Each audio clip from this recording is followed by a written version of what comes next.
He can sit out in jail. Your Honor, No, he can sit it out in jail until we get to this. It happens over and over again. And yeah, I'm going to stand up for people who are complainants when the rules say you shall not do that. But we know a child is being influenced here. It happens over and over again. They can't help themselves to try to change the facts. Then it always, oh, I want a jury trial. You know, nobody really wants a jury trial with these facts.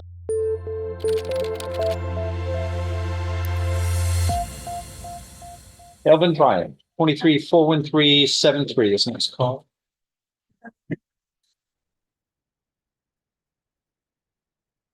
Oh, yeah, we were the second already. Oh, we did, yeah, okay, yeah.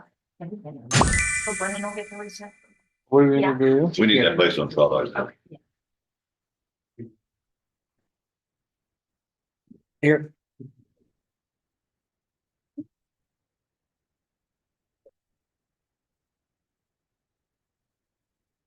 Who's the attorney on this one?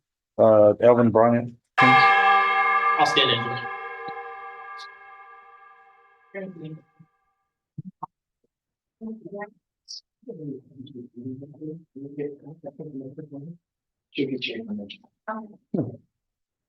There's nobody on it. It's Mike. It's a state's.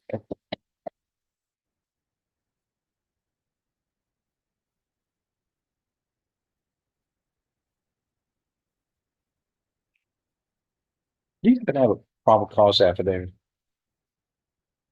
I've got just an investigative summary, and I mean summary.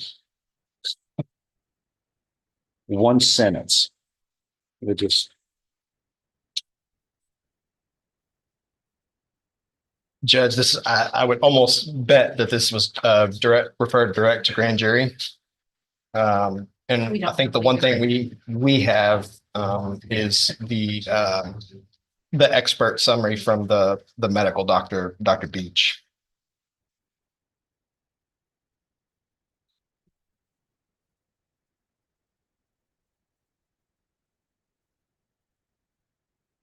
What are we here for? Just an announcement? This is He's putting it on the trial docket. One of the things we have, okay, what is the relationship of the child to the defendant? Stepson.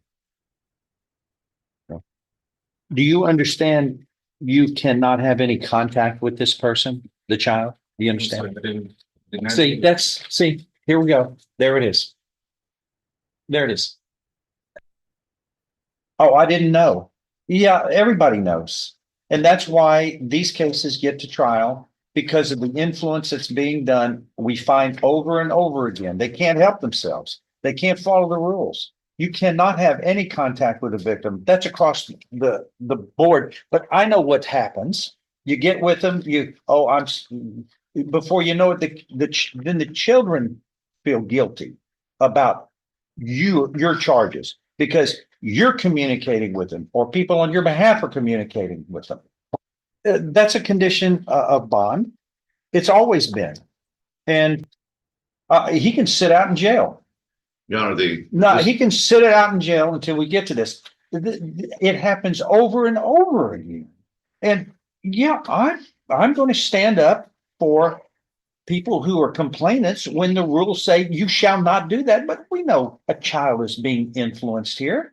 It happens over and over again. They can't help themselves to try to change the facts. Then it always, oh, I want a jury trial. You know, nobody really wants a jury trial with these facts. When somebody says, oh, I want a jury trial, unless it's an unusual situation, it's always the same result.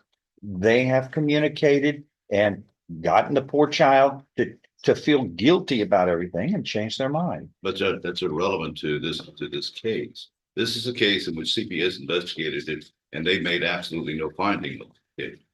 And this is not a case in which it's really irrelevant as to what the child. What in the world what did the grand jury use on whim to indict then? They indicted that there was some bruising on the child, therefore they indicted him on the child. That's not a crime to have bruising on a child. I'm sorry. They said he intentionally and knowingly caused bodily injury to the child. Which is what I'm talking about on the bruising. And by striking the child about the head and body with a cord or belt or unknown object. And that's, we disagree with. I don't care if you disagree or not, you can't have contact with the victim. And he's having contact with the, that's the point. Let's get to the ball here. You're in jail. You violated a condition of bond. You cannot have contact with the victim. And don't say, oh, I've been indicted now for going on 2 years. Nobody told me that.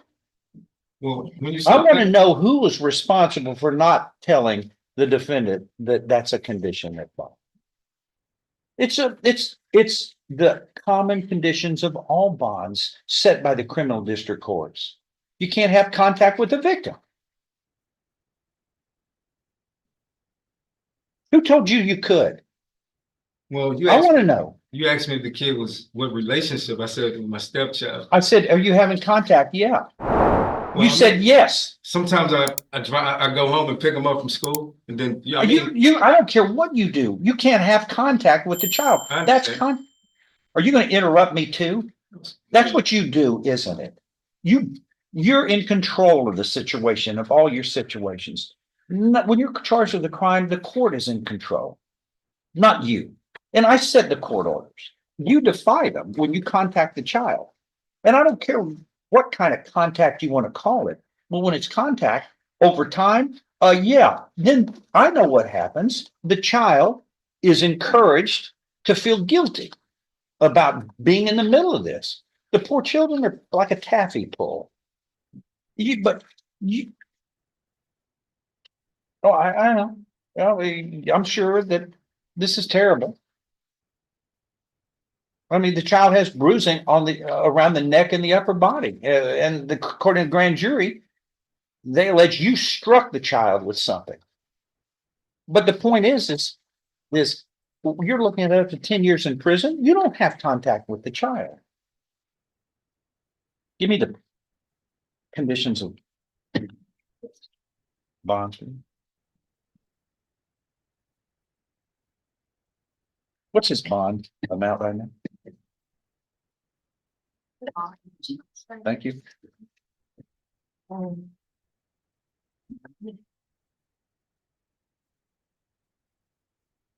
And this is our bond conditions, $1,000. that our bond conditions.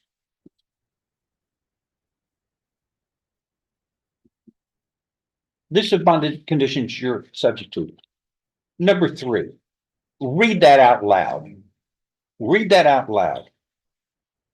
Read it out loud to me, sir. The defendant shall not communicate either directly or indirectly with the alleged complainant, victim of the pending offense, nor shall the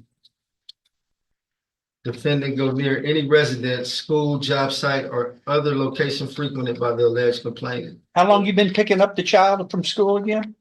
I don't pick him up from school. Sometimes he goes home. I don't care. And I have to be there. Did you just read that? Yes, sir. You've been doing that. You've been violating that. He stayed in Colorado. I don't care where he stays. You can't have contact with him, and you told me you were. I understand. I'm sorry, my bad.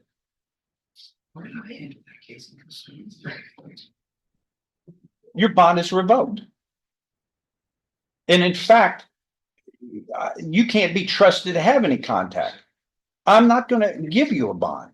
You're going to sit this one out until we get to trial, which could take a while. But you want a trial, you got it. But you're also not going to be in control of the case. The court's orders are controlling. You have been violating this by subjecting a young child to a difficult situation by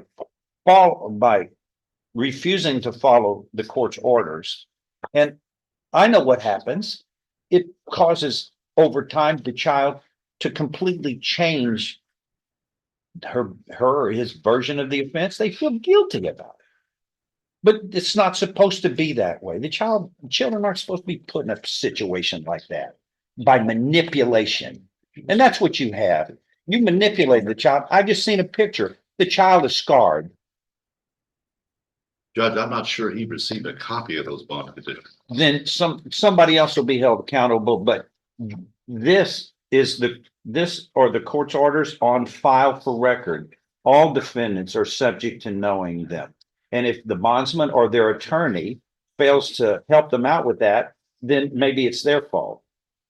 But all the defendants are subject to being accountable to these terms and conditions of probation, of bond. Well, my point being is if he did not receive. Ignorance is not an excuse. Well, as a matter of due process, you're. It's on the court record. You're You're held to what's on the court record. And you've been his attorney for how long? Judge, I don't know that. Well, the attorneys ought to be advising them if there's a doubt about it. Maybe they ought to be helping them out. But the bondsman, if they're doing their job properly, they make sure that the defendant knows about it, but it's on file. I understand, but Judge, he cannot be held accountable for something he was not aware of. That's a due process argument. And so we're asking the court to he knows about it now. He will not have contact. Wait a second. Hold on. Okay. Let me just agree with that. Let's play like I agree with that. You've opened the door for 5,000 people to go, I wasn't aware of this. What's good for him is good for everybody. Either you're held accountable to knowing about it, and I'm not supposed to be the one that hands it to him. The bondsman and the attorneys, but it's on file. But what's good for one is good for, I open the door, every one of them will be lined up from here to Orange County. I'm on bond and I didn't know, nobody told me that these bond conditions were what they were. And so I want the Elvin Bryant rule. He was ignorant about it and so am I. So can you cut me some slack too? In all fairness? No, I'm not going to, period. In the ball game. You're held accountable. And he's got buffers. It's not like him alone. He's got a lawyer. He's got a bondsman. My God, how can everybody drop the ball? The only thing is a child is in harm's way. A violation of the court's direct order is in harm's way. And he's been palling up with him. And we know what's happened. Judge, your bond conditions are posted on the court's website as well. They've had been since they were created. I haven't gotten to that yet.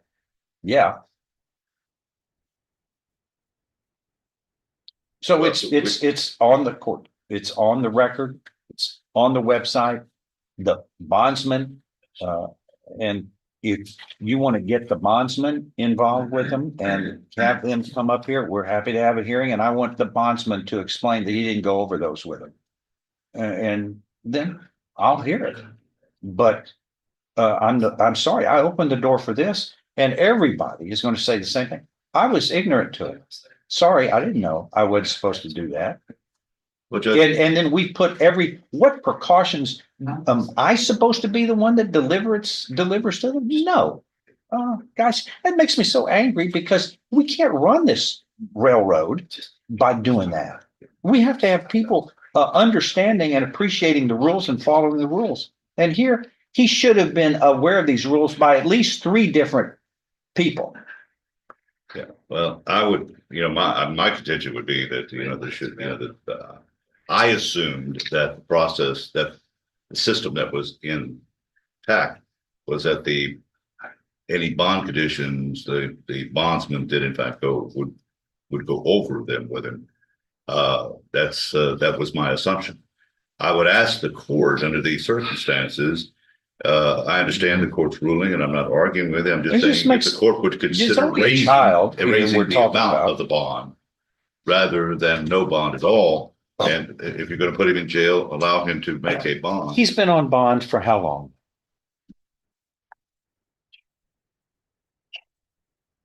He posted a bond in April 25th, 2023.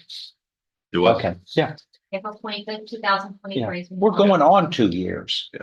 On 2 years that he's had quality time there to have contact with the child and Which my visiting with this client, Judge can assure the court, had he known that he was not supposed to have a contract, he would comply. He has been to my office every time I've asked him to come to my office. He is a productive citizen in terms of working, supporting his family. We would ask. Let me ask you, you've heard the term ignorance of the law is not an excuse. You've heard that, Yes. right? How do you apply it in this case? I'm sorry, the people, the laws are, the rules are posted and they don't have to be given to anybody. When they commit a crime and they're arrested, the answer to them, well, I didn't know injury to a child was a crime. Well, you're saying due process. I'm sorry, the due process does not work as when you're caught with a crime, it's up for the law enforcement, the accuser, to show that you had notice, that you knew about the offense. We all know that doesn't apply. It's the same application in bond rules. And we can't do much more than have a bondsman who I believe their proper method is ensuring that the bond conditions are followed. But I don't know if they go over them or not, but we post them. They're on the record. And everybody knows. And as the attorney, it's always a wise idea, I think, to ensure that the defendant is not following the bond conditions. But Mr. Smith, as an attorney, you know what these bond conditions are. It's on the record. You deal with them all the time. And if you talk to the defendant,